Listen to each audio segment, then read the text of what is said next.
नमस्कार, हर हर महादेव, जय भोलेनाथ। आप सभी का स्वागत है आपके खुद के YouTube चैनल पर जिसका नाम है चाचा के फैक्ट्स। मैं नितिन हूं।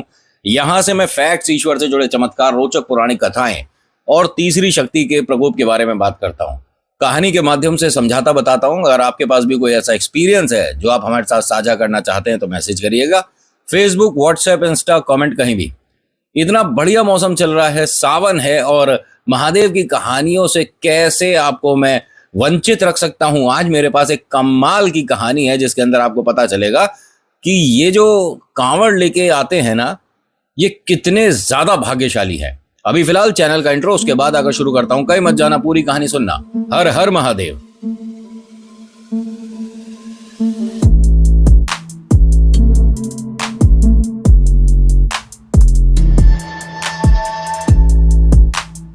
कहानी एक ऐसे शिव भक्त की है, लेकिन एक चीज पहले मैं शुरू करने से आपसे अपील तो कर दूं।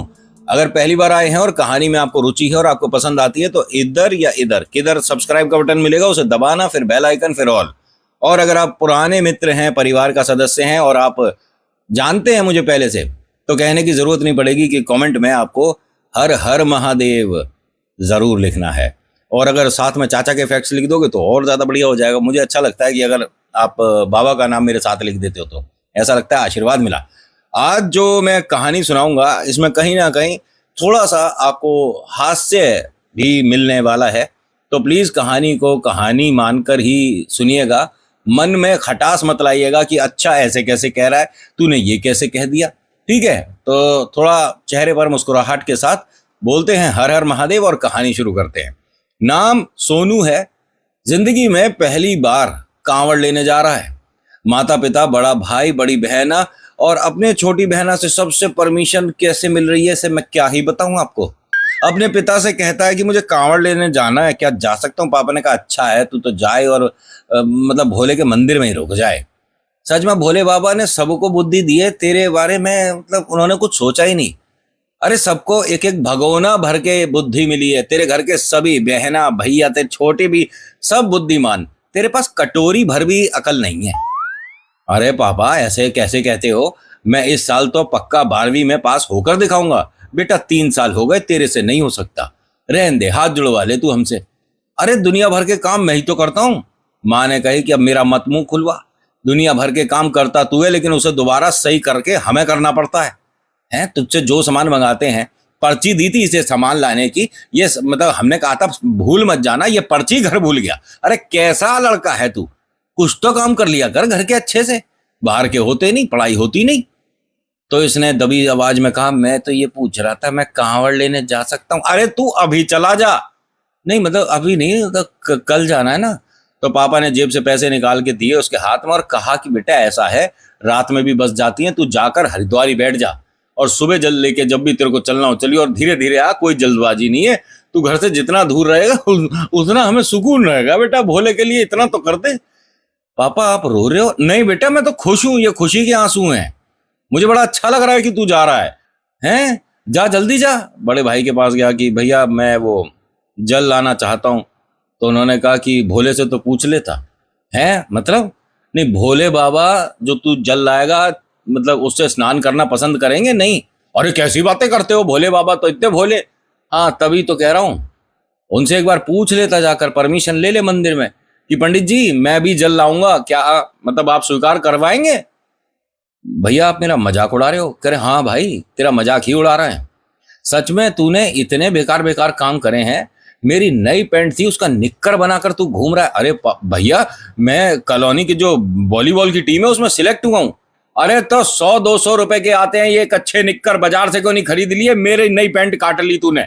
भैया आप मेरे बड़े भाई होकर कैसी बातें करते हो? अरे भैया तू तो बहुत महंगा छोटा भैया है। हैं, नई पैंट खा गया मेरी तू। इतने तो चूहे कपड़े नहीं कुतरते जितने तू कुतर रहा है। भैया क्या आप मुझे अब डांट रहे हो? अरे तेरे बाल भी नोच दूंगा थोड़ी देर बाद। जाता क्यों नहीं है सामने से? तो इसे लगा कि शायद थोड़ा सा अपमान हो रहा है, यहाँ से हमें निकल जाना चाहिए।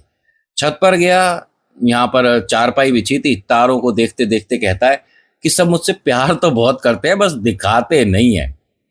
ये इसने मन में कहा था। तभी मम्मी की आवाज तेजी से आई। मम्मी रसोई में इसके मन की आवाज भी सुन ली। मम्मी ने कहा गलत फहमी का कोई इलाज नहीं है, हाँ सुन रही हूँ सब। अब उसने सोचा कि मैंने तो मन में कही थी, फिर भी सुन ली मम्मी ने। लेकिन मम्मी ने किसी और बात का जवाब दिया था, लेकिन इसके ऊपर एकदम फिट बैठ गई। अगले दिन सुबह सुबह ये अपने एक दोस्त के पहुंचा, सोनू का दोस्त राजू। राजू, हाँ सोनू, कावड़ लेने चलें? ये कहाँ मिलती है? अरे मिलती है, कोई टॉफी और पतंग खरीदने जा रहे हैं हम। कहाँ मिलती है? कभी गया है तेरे घर से कोई खानदान से? भाई हम तो कभी लाए नहीं। और कांवर ये जो महादेव वाली होती है, जो वहां से लाते हैं लोग, कोई नीलकंठ से, कोई हरिद्वार से। हाँ, हम कौन सा अपने घर के बाल्टी में से लाएंगे, हम भी वहीं से लाएंगे, चलना। हमें कैसे जाना होगा? भाई यहाँ से बस से जाएंगे और वहां से पैदल यात्रा। कह रहा फिर मैं कैसे आऊंगा? कह रहे पैदल ही आएगा, मेरे कंधों पे बैठ के आएगा। नहीं भाई, एक काम करते हैं, यहाँ दोस्ती तोड़ देते हैं। अरे जब तू कांवर ले आएगा तब दोस्ती दोबारा कर लेंगे। उन्होंने कहा कैसा आदमी है तू, कैसा दोस्त है? बिल्कुल तेरे में भोले बाबा के प्रति कोई श्रद्धा नहीं। महादेव के लिए जो जल लाता है उसका समय बदल जाता है, और जो जोड़ी पूरी करता है आगे आने वाला वक्त उसके हिसाब से चलता है, तुझे क्या पता? ऐसा है फिर तू करके देख ले, और अगर तेरे पर कुछ असर सा दिखा तो भोले बाबा तो हम अगले साल कर लेंगे। उन्होंने कहा बहुत शर्म आ रही है कि मैंने तेरे से दोस्ती करी थी। कहता तू बुरा ना माने तो तेरे लिए भी एक बात मेरे घर वाले कहते हैं, कह दूं? हाँ कह दे। मेरे घर वाले कहते हैं जब तक इस लड़के के साथ रहेगा जिंदगी तेरी बर्बाद रहेगी। क्या बेकार की बातें कर रहा है तू? मेरे बारे में शर्म नहीं आती तुझे ऐसे बोलता है? अरे तेरी मम्मी पापा भी ये बोल चुके हैं कि बेटा अगर भविष्य बनाना है तो हमारे बेटे का साथ छोड़ दो। अब यहां से सोनू अपने अरमानों के साथ, कुछ पैसों के साथ, एक जोड़ी नए जूते जो भाई ने लाके दिए थे, और माता पिता के आशीर्वाद के साथ बैठ गया बस में। हरिद्वार जा रहे हैं। ये ना देखिए, मतलब सही है, श्रद्धा होनी चाहिए, और भोले बाबा पर तो जो श्रद्धा नहीं भी करता उस पर भी कृपा कर देते हैं, बहुत भोले होते हैं। आपने एक बार ओम नमः शिवाय बोल दिया, जय जय भोले बोल दिया, तभी वो आपकी मतलब जो मन की बात है ना समझने लग जाते हैं, और ये चमत्कार होते हैं। ये ना थोड़ा थोड़ा सा लालची भी है। तेरे सफेद कमीज मेरे सफेद कमीज से कैसे सफेद, तेरे बाल मेरे बाल से अच्छे कैसे, तेरे घर में बड़ी बाल्टी कैसे, मेरी बाल्टी छोटी कैसे, मतलब बहुत सारे कंपैरिजन करने की आदत है। अब ये भाई साहब हरिद्वार जब पहुंचा तो आंखें ऐसी बड़ी हो गई जैसे कि मगरमच्छ की आंखें। नहीं, उसकी तो छोटी होती है, जैसे हाथी की उसकी भी छोटी होती है, जैसे शेर, नहीं शेर की आंखें आप कहाँ देख पाओगे, मछली की मछली तो और छोटी हो गई। अरे मतलब बड़ी आंखें, ठीक है, बहुत बड़ी आंखें कर ली इसने, क्योंकि इसे उम्मीद थी कि 150 लोग आते हैं, यहाँ तो भाई साहब पैर रखने की जगह नहीं है। ऐसा लग रहा है कि मतलब जितने लोग आए हैं अगर एक एक लोटा भी भरना शुरू कर तो गंगा जी तो ये यहीं पर सुखा देंगे। लेकिन भाई साहब कमाल, माहौल इतना बढ़िया हो रहा है। यहाँ पे आते के साथ ही इसे कई चीजें पता चली कि आपको क्या करना है क्या नहीं करना है। जब आप यहाँ से जल लेकर चलोगे तो आपको जमीन पर नहीं रखना है, कहीं ना कहीं आपको जमीन से ऊपर उठ करके रखनी होती है। बहुत से लोग हैं वो घर से तैयारी करके लाते हैं, बहुत से लोग हैं बोतल को अपने शरीर पर बांध कर चलते हैं। अब होता क्या है कि यहाँ पर इसके पास तैयारी के नाम पर बस यही था कि कैसे क्या करना है, किससे पूछूं किससे पूछूं। तो एक ना बहुत जबरदस्त बॉडी बिल्डर था, एकदम गजब की पर्सनैलिटी वाला, इसके पास ही खड़ा था, इसे ही देख रहा था। क्या देख रहे हो मुझे? नहीं नहीं, मैं तो बस ऐसे ही देख रहा था। जय भोले, जय जय भोले। ये कितने दिन में बन जाती है ऐसी?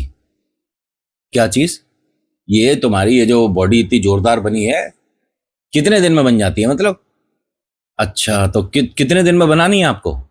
अरे नहीं, तुम्हारी कब बनी? नहीं मेरी तो याद नहीं कि कब बनी थी, लेकिन ऐसे क्यों पूछ रहे हो? नहीं, अगर मैं कल से बॉडी बनानी शुरू करूं तो हफ्ते भर में बन जाती है ऐसी। उसने हल्की सी मुस्कुराहट दी और वो मतलब गंगा जी की तरफ चलने लगा। एक मिनट एक मिनट, तुमने मेरी बात का जवाब नहीं दिया। इस लड़के ने कहा जिस बात का जवाब मेरे पास खुद ना हो तो उसमें मैं अपने मन से कुछ भी बनाता नहीं हूं। मैं तो जल लेने आया था, जल ही ले लेता हूं। अच्छा एक मिनट, मेरे दोस्त बनोगे? हाँ हाँ बिल्कुल, दोस्तों को कभी कोई मनाही नहीं करनी चाहिए। हाँ तो दोस्त पक्का, हम दोस्त हैं ना? हाँ तो बताओ ना, ऐसे गजब की बॉडी जो बनाई है कैसे बनी? उन्होंने कहा दोस्त अच्छा खाओ, स्वस्थ रहो, सोचो अच्छा, नींद अच्छी पूरी करो और थोड़ी बहुत वर्जिश करो। कह रहे ये ना नॉलेज नहीं चाहिए, तरीके बताओ बॉडी बनाने के। उन्होंने कहा एक काम करो, जल लेकर चलो, शायद तब तक बन जाए। ऐसे तो हम बातें करते रहेंगे तो जल कब लेकर चलेंगे। हाँ ये बात तो तुमने ठीक कही, लेकिन थोड़ा सा पहले विश्राम करूंगा। जब तक तुम जाओ अपना जल भरो और तुम अपना कार्य करो। अब वो अपने रास्ते, इसने थोड़ा सा अपने आपको नॉर्मल किया कि अब बस यहाँ से चलना है और फिर जल घर पर लेकर आना है। और इसका घर काफ़ी दूर है, तकरीबन 3 दिन का 4 दिन का तो रास्ता मानकर चलो, ठीक है। मिनिमम 4 दिन तो है, सुबह दोपहर शाम रात, सुबह दोपहर शाम रात, ऐसे करते में 4 दिन पक्का लगने वाले हैं। 5वें दिन सुबह ये पहुंचेगा और उसी दिन शिवरात्रि है, जल है उस दिन का। तो इसकी टाइमिंग एकदम सटीक बैठ रही थी। होता क्या है, जब ये जल भर रहा था तो भाई इतनी भीड़ है, लाख सवा लाख लोग हैं यहाँ पर, तो उसका दोबारा मिलना तो अब बनता है नहीं। लेकिन देखता क्या है कि इसकी बिल्कुल बगल में भी वो भाई सब खड़े हैं और वो अपने लोटे में पानी भर रहे हैं, जल भर रहे हैं। इसने कहा अरे मुझे तो उम्मीद नहीं थी कि ये मेरे को दोबारा मिलोगे तुम, वाह वाह, 1 मिनट ये लोटा दिखाना।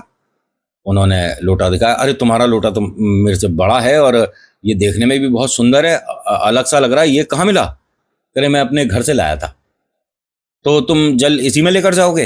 हाँ इसी में लेकर जाऊंगा। क्यों? लेकिन इसमें घर तक जाओगे तो ये जल सारा छलक जाएगा, इसमें कुछ बचेगा ही नहीं। उन्होंने कहा नहीं, इसे बंद करने के लिए भी है और फिर उसे टांगने के लिए भी हैगा, सब कुछ लेकर आया हूं मैं। अच्छा तो ये मुझे दे दो, और ये मेरे पास है ना, बोतल है और एक छोटी डोलची भी है, ये दोनों चीज तुम ले लो। मैं क्यों ले लूं? दोस्त नहीं हो? ये दोस्त तो हूं, लेकिन मैं ये घर से लाया हूं, मेरा है ये। दोस्त नहीं हो, देखो जय भोले। मैंने कहा जय भोले, लेकिन चलो अच्छा ले लो। अब ले लिया जी। उसके बाद दोनों जने बात करते करते यहाँ से चले। जब थोड़ा सा करीब 100-200 कदम की दूरी पर आए होंगे, अरे ये तुमने त्रिशूल कहाँ से लिया? वो बीच में यहाँ पर मिल रहा था तो मुझे अच्छा लगा। ये दो ना, मुझे दो ना। है क्यों? दोस्त नहीं हो? हाँ दोस्त तो हूँ, लेकिन ये दोस्ती बहुत महंगी पड़ रही है। क्या कह रहे हो? नहीं नहीं कुछ नहीं कह रहा। ये मेरे पास रहने दो ना। नहीं नहीं देखो, मतलब अब तो दोस्ती हो चुकी है हमारी। हाँ दोस्ती तो हो चुकी है, चलो ले लो।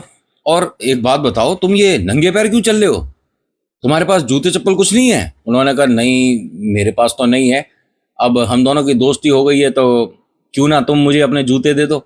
नहीं नहीं, मैं ये मेरे भाई ने दिलवाए हैं, नए हैं, तुम नंगे पैर चलो। ये कैसी दोस्ती थी भाई तेरी? है दोस्त दोस्त कह के दोनों चीजें छीन ली, और जब दोस्त ने मांगा तो तू कौन और मैं कौन। खैर कोई बात नहीं। अब जब ये यहाँ से चलते जा रहे हैं और दोनों जने अच्छी स्पीड पर चल रहे थे और अच्छा अच्छा भजन सुनने को मिल रहा है, और ये आदमी ना थोड़ा सा मस्त होकर चल रहा है, ऐसी गजब की पर्सनैलिटी। 6 फुट 7 इंच या 6 फुट 8 इंच तो हाइट होगी अगले की, और क्या जबरदस्त बॉडी, और क्या गजब के कंधे, ऐसे चौड़े चौड़े कि अगर कोई देखे तो दोबारा पलट कर ना देखे, तो ऐसा हो ही नहीं सकता। और ये हमारा राजू भी साथ साथ चल रहा है। राजू सोनू जो भी था, ये नाम में कभी कभी हम इधर उधर हो जाया करते हैं, आप जानते ही हो। सोनू मान लेते हैं, हम सोनू की सुना रहे थे वैसे।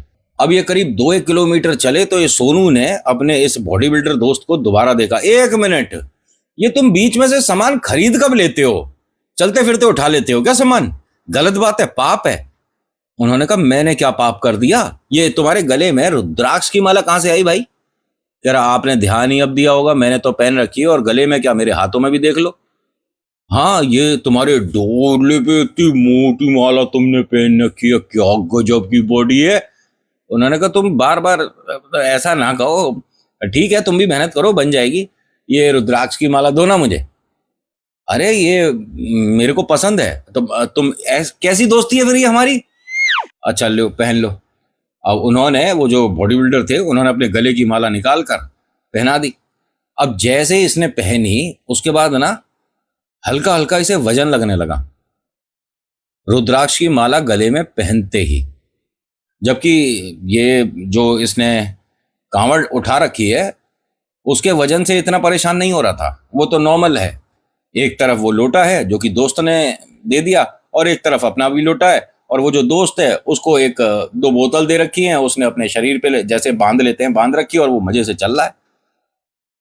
थोड़ा वजन ज्यादा हो गया, 8-10 किलोमीटर और चले, उसके बाद तो इसकी हालत ऐसी हो गई कि हाय गिरा और तब गिरा, और मैं अब गिरा कि कब गिरा। वो तो दोस्त बार बार रोक लेता है, जय भोले, आराम से थोड़ा देख के चलो। नहीं नहीं, मैं ठीक हूँ, मुझे कुछ हुआ थोड़ा ना है। उन्होंने कहा ये आवाजें जो आ रही हैं ना, इससे पता पड़ता है कि तुम थक गए हो, थोड़ा सा विश्राम कर लो। कौन कह रहा मैं थक गया हूँ? हाँ, ये जो है हो रही है ना, इससे पता पड़ता है। तो मेरी है हो रही है, तेरी है क्यों नहीं हो रही है? उन्होंने कहा देखो, मैं चलता फिरता रहता हूँ, रोज का कम से कम 30-40 किलोमीटर चलता ही हूँ। है 30-40 किलोमीटर? उन्होंने कहा ज्यादा है क्या? नहीं, इतना तो मैं महीने में ना चलता। तू रोज चलता है? कहा हाँ, रोज ही चलता हूँ। और तुम ठीक हो? हाँ है। उन्होंने कहा ये हाँ में है हो गई, उससे पता पड़ता है विश्राम की सख्त जरूरत है। कहीं बैठते हैं। उन्हें बैठाया, कांवड़ को एक जगह जहाँ टांगने की जगह मिली वहां पर टांगी, वहां थोड़ा सा आराम करा। आराम करने के बाद जब ये उठे, 4-5 घंटे बाद देखते हैं ये अभी भी खड़ा ही हुआ है इंसान, मतलब ना ये बैठा ना लेटा। उसे देखकर कहते हैं कि अरे तू बैठा भी नहीं, कैसा है? ठीक है, शरीर अच्छा है, तो इसका मतलब ये थोड़ा ना कि विश्राम भी नहीं करता, क्या है? उसने कहा माहौल बहुत अच्छा लग रहा है ना मुझे, तो मैं सबको देख रहा था कि सब कितने अच्छे हैं, कितनी मेहनत से जल लेकर आ रहे हैं, सबके लिए अच्छा अच्छा होगा। नहीं, वो तो होगा, भोले बाबा सब पर कृपा करेंगे, लेकिन तू बैठ जाता। मैं कितने घंटे, क्या टाइम देखा तो उन्होंने 4 घंटे हो गए। 4 घंटे मैंने मतलब सो लिया, मुझे पता ही नहीं चला। मैं स्नान करके आता हूँ। हाँ हाँ, आप स्नान करके आओ, मैं यहीं पर खड़ा हूँ। अरे बैठ जा मेरे भाई। अब ये भाई साहब स्नान करके आए, अपने दोस्त को कहते हैं कि अब मेरे को थोड़ा आराम सा मिला, अब मैं एकदम रिलैक्स हूँ, अब चलो चलते हैं। आपको भी पता होगा, अगर आप मेरठ की तरफ से आ रहे हैं तो मेरठ पे पैर थोड़ा सा वजन महसूस करता है, छाले पड़ते हैं, भारी होता है, और इसके पीछे आपको कहानी पता ही होगी, तो मुझे यहाँ पर कहानी बताने की ज़रूरत नहीं, ठीक है? कि अगर आप कांवड़ लेके आते हैं और मेरठ की तरफ से आते हैं तो वो जल अपने आप को वापस कैसे खींचता है, जिसकी वजह से पैर भारी होता है। अधिकतर पैरों में छाले मेरठ के पास ही पड़ेंगे, और मेरठ पार होने के बाद फिर तो ये जा और वो जा, ज़बरदस्त स्पीड आ जाती है। लेकिन अभी मेरठ आया नहीं था और इसकी हालत ऐसी हो रही थी कि भैया बहुत मुश्किल से चल पा रहा था। इसके दोस्त ने कही कि अगर दिक्कत है तो मैं थोड़ा मदद कर सकता हूँ। नहीं नहीं, मदद की क्या ज़रूरत है, बस अगर मदद करनी है तो ये जो तुम्हारी चीज़ें हैं ना, ये वापस ले लो। उन्होंने कहा क्या वापस ले लो? ये मैंने रुद्राक्ष पहना है ना, जब से मुझे थोड़ा सा भारी, ये ले भाई, वापस ले। वो जो भाई साहब थे उन्होंने मुस्कुराते मुस्कुराते वापस ले ली अपनी माला। फिर ये त्रिशूल भी तू ले ले, क्योंकि मतलब कांवड़ लेके चल रहा हूँ ना, तो त्रिशूल भी ये लेके चलने में थोड़ा कंफर्टेबल कम है, तू ही पकड़। वो भी पकड़ा दिया। अब उसके बाद थोड़ी देर चलते चलते दोस्त ने भी एक फरमाइश कर दी, एक रिक्वेस्ट, कि अगर तू मुझे दोस्त मानता ही है तो मेरे लिए भी एक काम कर सकता है। मैं अब चलते चलते थोड़ा थक गया है। तू थक गया? कैसी बातें कर रहा है, इतना गजब का शरीर और तू थक गया? हाँ बस थक गया, तो अब क्या करूं? मुझे अपने कंधे पर बैठा ले, और मना मत करना। देखो मैंने जब से कुछ नहीं कहा है, तुमसे बस एक बार चीज कही थी, तुमने जूतों के लिए मना कर दिया। अब दोस्त दोस्त को तो इतनी मदद कर ही सकता है। अरे भाई, 6 फुट 8 इंच या 7 फुट 20 इंच क्या है भाई तू, मैं तेरे को कंधे पर कैसे बैठा सकता हूं? उन्होंने कहा बस मुझे 1 सेकंड का टाइम दो, मैं अभी बैठकर दिखाता हूं, तुम्हें पता भी नहीं चलेगा। अरे इतना भारी शरीर होगा क्या? और वो बातों बातों में कंधे पर बैठ गए। जैसे ही ये कंधे पर बैठे, ये जो सोनू है हमारा, इसमें ना जाने कहां से फुर्ती सी आ गई। ये मानो कि ये ऐसे चल रहा था जमीन पर, इस रोड पर इसकी रफ्तार को पकड़ने वाला कोई नहीं था। ये फटाफट फटाफट चले जा रहा है, चले जा रहा है, चले जा रहा है, कोई थकान नहीं हो रही। जय भोले, हर तरफ गाने बज रहे हैं, बढ़िया बढ़िया भजन कीर्तन हो रहा है, और बीच में पंडाल लग रहे हैं, कहीं नहीं रुक रहा और भगा ही चला जा रहा है। हाँ सच में कह सकता हूं कि ये उस वक्त चल नहीं रहा था, ये भाग ही रहा था। एक जगह बीच में बहुत सारी भीड़ आई, ट्रैफिक को इधर उधर कर रहे थे जो ट्रैफिक पुलिस वाले भाई साहब है। तो एक आदमी ने कहा उसे, भोले आप मतलब बड़े क्या कहते हैं उसे, फुर्ती में दिख रहे हैं, एकदम एक्टिव, कमाल की बात है, आपको बिल्कुल भी थकान नहीं दिख रही है चेहरे पर। उन्होंने कहा अरे जब से इसे मैंने अपने कंधे पर बैठाया है ना तब से मेरे को थकान नहीं हो रही है, इसमें ऐसा लगता है मेरे दोस्त में कोई जादू है। बोले मैं समझा नहीं, किसकी बात कर रहे हो? अरे मैं अभी ना मेरठ से पहले बहुत थक गया था, मेरे पैर में ऐसा लग रहा था छाले हो गए। अब तो आप मुझे 100-200 किलोमीटर दौड़वा लो। जब से मेरा दोस्त ये कंधे पे बैठा है ना, इधर उधर क्या देख रहे हो? मैं अपने कंधे की बात कर रहा हूँ, तो मेरी तरफ देखो ना। हाँ, ये मेरा दोस्त मेरे कंधे पे बैठा है, जिसको मैं मेरठ के पीछे से वहां से लेकर आ रहा हूँ, और हमने मेरठ पार भी कर लिया है, और मतलब कोई थकान नहीं है। आपका दोस्त आपके कंधे पर बैठा है, दिमाग ठीक है आपका? क्यों भाई, अगर मेरा दोस्त मेरे कंधे पर बैठा है और हम दोनों मिलकर जा रहे हैं तो इसमें क्या दिक्कत है? क्योंकि आपके कंधे पर कोई नहीं बैठा है। अब इसने अपने दोस्त की तरफ देखा, दोस्त ने इसकी तरफ देखा, दोनों एक दूसरे को देखकर मुस्कुरा रहे हैं। ये भाई साहब क्या बोल रहे हैं, मतलब इन्हें कुछ पता ही नहीं है। इन्हें तू दिख नहीं रहा है मेरे दोस्त, बैठा रहे आराम से। अब उसने भी चेहरे से मतलब इशारा कर दिया कि ठीक है मैं तो मस्त बैठा हूं। अब जब ये चल रहा था तो जो आगे गाड़ी चल रही थी उसके शीशे में इसे महादेव दिखे।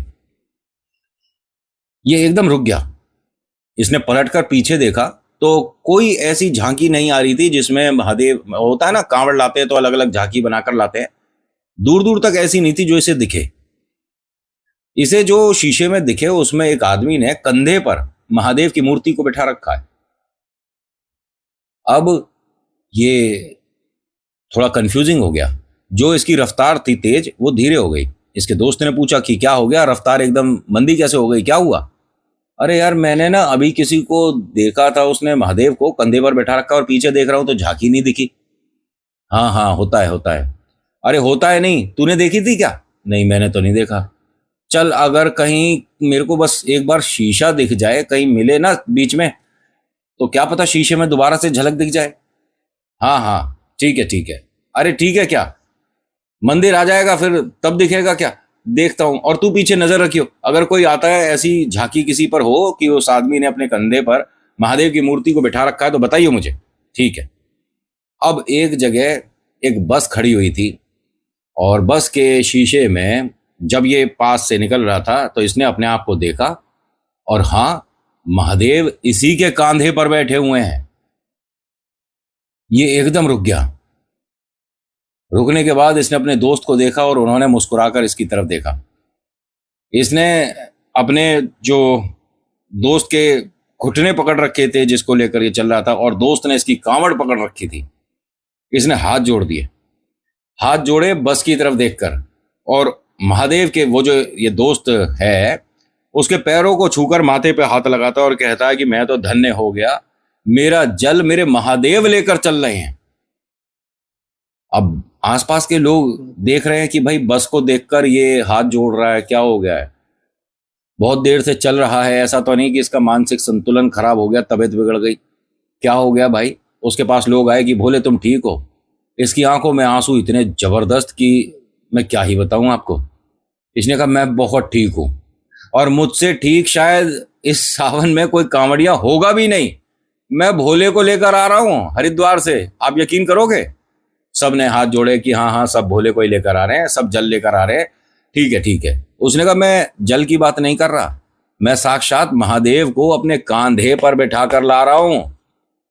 हाँ सब जो कांवड़ है कांधे पर ही लाते हैं। अरे आप मेरी बात समझ ही नहीं रहे। अब ये गया है, इसने मंदिर में जल अर्पण करा है, इसने अपने घर में सबको बताया, अपने दोस्तों को बताया, लेकिन हर कोई कहे कि हाँ कांवड़ कंधे पर ही लाते हैं। बहुत से लोग जल बोलते हैं, बहुत से महादेव बोलते हैं। अरे भैया मैं साक्षात महादेव को अपने कंधे पर बिठा कर लाया हूं, कोई सुन नहीं रहा। लेकिन इसकी बात एक पंडित जी ने मानी, क्योंकि इन्होंने कहा, कह रहे कि मैंने सपने में इस तरह का देखा जरूर था कि कल कोई ऐसा आएगा जो ये कहेगा कि मैंने कंधे पर महादेव बैठाए हैं, और वो तुम हो, और मैं यकीन करता हूं। उसके बाद से इनकी जिंदगी में जो परिवर्तन हुए वो इतने हुए कि घर वालों को ये जो नकारा सा लगता था, घर में आज सभी की जरूरतें पूरी करने वालों में नंबर 1 है। बोलो हर हर महादेव। तो आज के अनुभव में इतना ही। कैसा लगा बताना जरूर, अच्छा लगा हो तो जय भोले लिखकर आप चैनल को सब्सक्राइब करिएगा, शेयर करिएगा अपने मित्रों के साथ, व्हाट्सएप पे स्टेटस लगाइएगा जैसे आपको इच्छा लगती है, और प्लीज़ थोड़ा सा सपोर्ट कर दिया करो। बाकी नहीं पसंद आती तो डिसलाइक कर देना, और कमेंट में बताना कि क्या मैं सुधार कर सकता हूं। So thank you so much for watching. मेरा नाम नितिन है, मुलाकात करूंगा एक नेक्स्ट वीडियो में। हर हर महादेव, जय भोलेनाथ। धन्यवाद।